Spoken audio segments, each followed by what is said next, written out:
বিশেষ করে যারা বিকালে বেড়াতে আসেন, এখানে সারি সারি দোকানপাট সাজানো দেখছেন। সংসদের দক্ষিণ প্লাজায় ভাসমান দোকানপাট। বিকালে এখানে চটপটি, ফুচকা সহ নানান ধরনের খাবার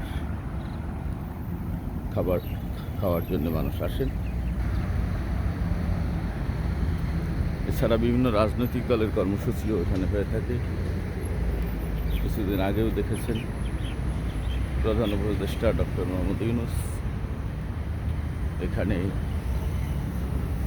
জুলাই ডিক্লারেশন ঘোষণা করেছেন সকল রাজনৈতিক দলের উপস্থিতি।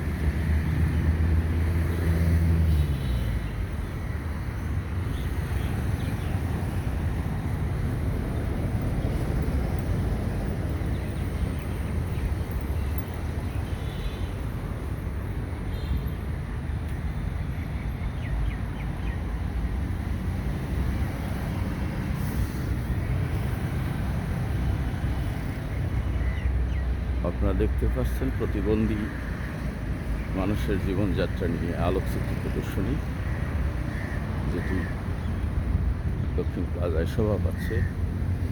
একটি প্রোগ্রাম উপলক্ষে করা হয়েছিল, আয়োজন করা হয়েছিল। পরবর্তীতে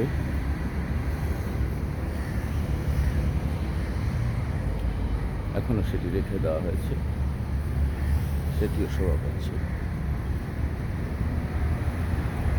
এই দক্ষিণ প্লাজার পাশ দিয়ে রয়েছে মানিক মিয়া অ্যাভিনিউ।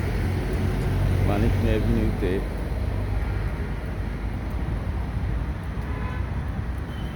বড় ধরনের জনসমাবেশ হয়ে থাকে।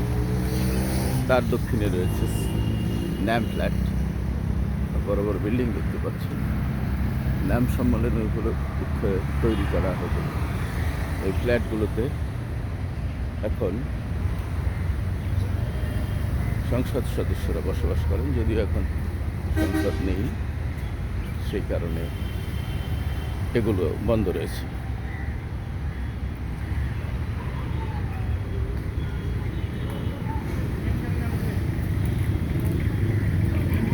সংসদের পশ্চিম দিকে পাশেই পুলিশ বক্স, সামনে বাচ্চাদের খেলাধুলার দৃশ্য দেখতে পাচ্ছেন।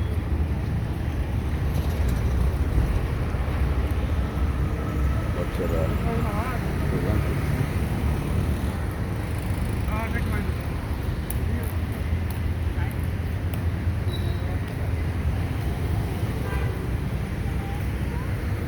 সবাইকে সংসদের দক্ষিণ প্লাজায় বেড়ানোর আমন্ত্রণ জানিয়ে আজকের মতো শেষ করছি।